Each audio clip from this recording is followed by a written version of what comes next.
Sending our peace and blessings upon our Master Muhammad sallallahu alaihi wasallam. I'd like to start off by saying if anyone has to go, I understand that the timing is late and people have work, so that's fine. Inshallah, you could go. So today's topic is a continuation of the series that we're doing, and that's a series on purification and akhlaq and adab and husn al-khuluq. And today's topic is وَلَا تَتَّبِعِ الْهَوَى. And this means do not follow your desires. This specific part of an ayah is found in Surah Saad in the context of Allah subhanahu wa ta'ala speaking to Sayyidina Dawood alayhi salam. Allah, He says in the 26th ayah of Surah Saad, after أعوذ بالله من الشيطان الرجيم, يا داود إنا جعلناك خليفة في الأرض فاحكم بين الناس بالحق ولا تتبع الهوى فيدلك عن سبيل الله إن الذين يدلون عن سبيل الله لهم عذاب شديد بما نسوا يوم الحساب. Allah, He speaks to Dawood alayhi salam, Sayyidina Dawood alayhi salam, after an incident that took place right before this ayah, speaking of an incident that took place with Dawood alayhi salam, and he gave a ruling and he didn't give the right ruling. So Allah now, He tells Dawood, after He says we have forgave Dawood for what happened, no problem, and then He tells him this. He says, O Dawood, indeed we have made you an authority in the land. إِنَّا جَعَلْنَاكَ خَلِيفَةً فِي الْأَرْضِ فَاحْكُمْ بَيْنَ النَّاسِ بِالْحَقِّ. He says, O Dawood, we have indeed made you an authority in the land, a khalifa in the land. So judge between the people with truth and justice, and do not follow your desires. وَلَا تَتَّبِعِ الْهَوَى فَيُدِلَّكَ عَنْ سَبِيلِ اللَّهِ. And that's the whole crux of today's talk. Allah, He commands Dawood to judge between the people and to not follow his desires. And then He says, indeed, if you follow your desires, they will lead you astray from Allah's way.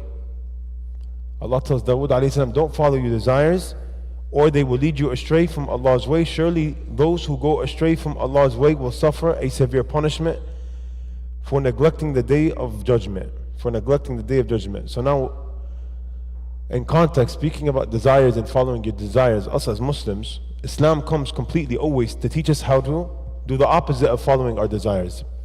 And we've been talking about this a lot. Islam comes and tells us to do the opposite of giving in. Islam comes and tells us to refrain and to abstain, not to give in. Giving in would be giving into your desires. Islam comes and tells us the opposite. And the Quran is filled, and the Sunnah is filled with lessons of not following your desires and being victorious through abstaining. Allah, He says, وَمَنْ أَضَلُّ مِمَّنِ اتَّبَعَ هَوَاهُ بِغَيْرِ هُدًى مِّنَ اللَّهِ. He says, who is worse and who is more misguided than the individual that follows his desires with no guidance from Allah? So Allah, He says, who is worse and more misguided? Who is more misguided than the one who follows his desires and gives into his desires? Allah, He says, أُولَٰئِكَ الَّذِينَ طَبَعَ اللَّهُ عَلَىٰ قُلُوبِهِمْ وَاتَّبَعُوا أَهْوَاءَهُم. Allah, He says in Surah Muhammad, He says, those are the people who Allah has made a seal or has placed a seal over their hearts, and they follow their desires. Yani following your desires grants you a seal over your hearts. You see the person who's always indulging or always giving in, his desires become more and more. Like he doesn't get satisfied and he always wants more. The one who does haram, or he's always giving in, even if it's halal desire, his desires increase and his shahwa continues to increase, and he becomes a slave to himself. He becomes a slave to the idea of catching the next fix. And the next fix could be food, the next fix could be a relationship, the next fix could be something haram, whatever it is. He always wants more and more but when you abstain and you don't give in, you train yourself to seek pleasure from abstinence. And that's all what Islam comes to tell us. Allah, He says, أَفَرَأَيْتَ مَنِ اتَّخَذَ إِلَهُ هَوَاهُ وَأَضَلَّهُ اللَّهُ عَلَى عِلْمٍ وَخَتَمَ عَلَى سَمْعِهِ وَقَلْبِهِ وَجَعَلَ عَلى بَصَرِهِ غِشَاوَةٌ فَمَنْ يَهْدِيهِ مِنْ بَعْدِ اللَّهِ أَفَلَا تَذَكَّرُونَ. Allah, He says, do you not see the individual? أَفَرَأَيْتَ مَنِ اتَّخَذَ إِلَهُ هَوَاهُ. Do you not see the person who he made his Lord his desires? Like we just said, when you give in and you do something, you make yourself a abd to yourself and a abd to your shahwa, a abd al-hawa. You become a slave to your desires and not a slave to Allah.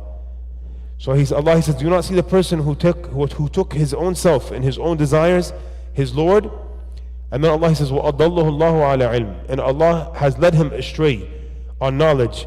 وَخَتَمَ عَلَى سَمْعِهِ, and he placed a seal over his hearing, وَقَلْبِهِ, he placed a seal over his heart, وَجَعَلَ عَلَى بَصْرِهِ غِشَاوَةً, and he made over his vision a blind, he's blinded, his vision is blinded.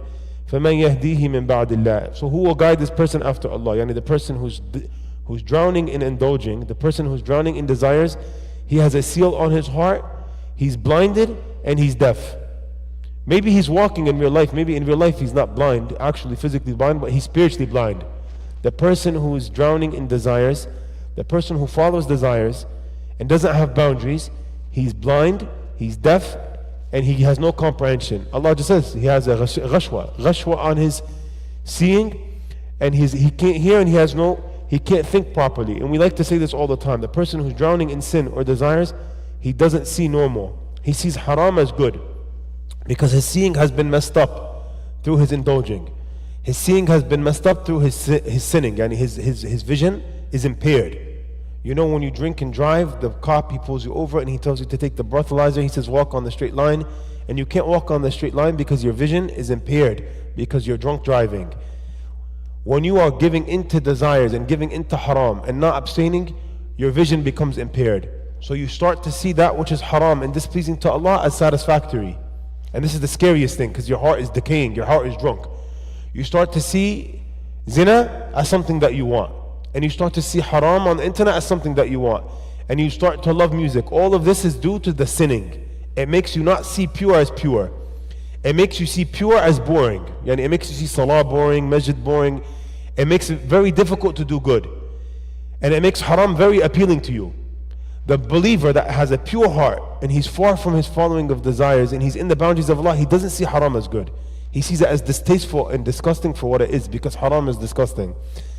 We have a saying from a tabi'i, قال يحيى بن معاذ أعداء الإنسان ثلاثة. He says the enemy of the human are three things. Three main things are the enemy of the human being. دنياه وشيطانه ونفسه. He says his dunya, yani his want for dunya, his shaitan, the shaitan, and his own self. Your enemy, your own personal enemy is three things: your love for dunya, the shaitan coming to corrupt you, and your own self.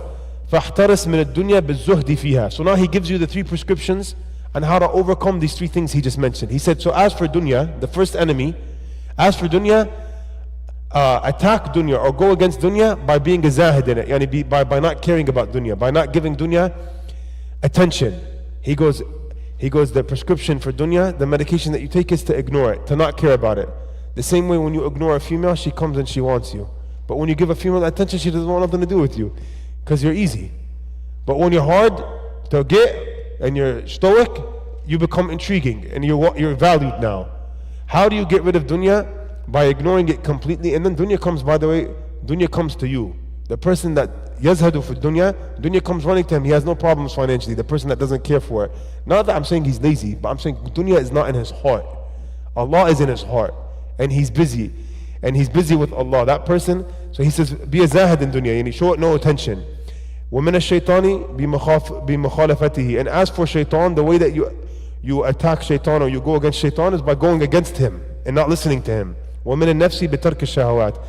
And how do you go against your desires in your nafs? By leaving off. How do you go against your nafs, your carnal self? By leaving off desires and not giving into your shahawat.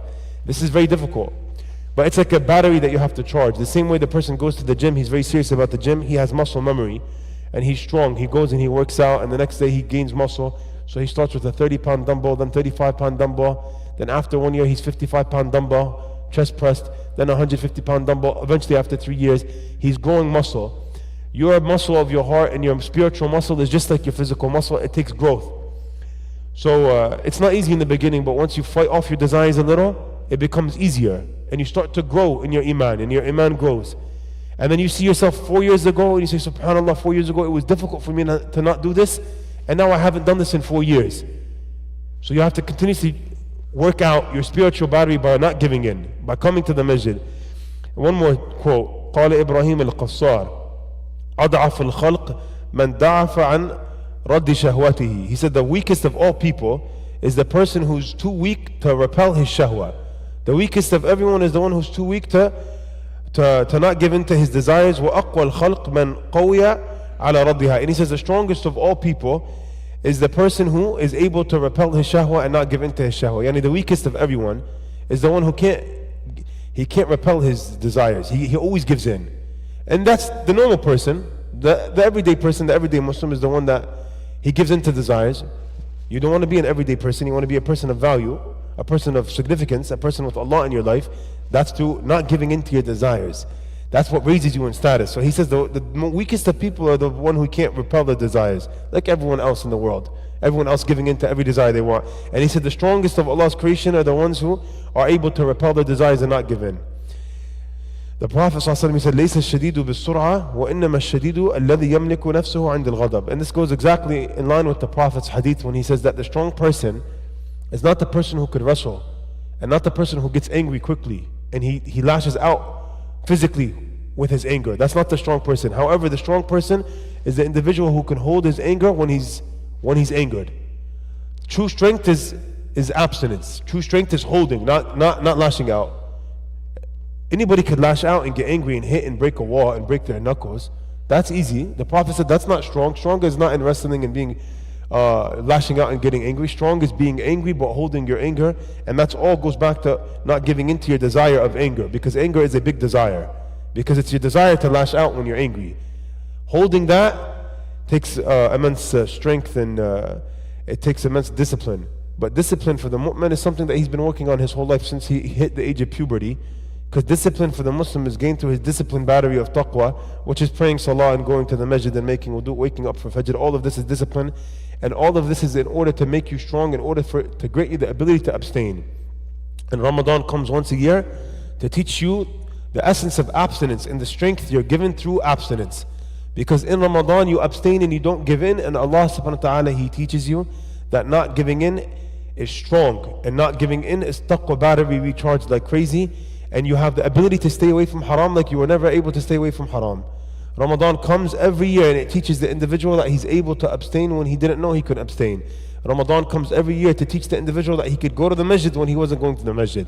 And Ramadan comes every year to teach the person who smokes that he doesn't have to smoke. Teaches the person who does whatever haram he was doing that he doesn't have to do it.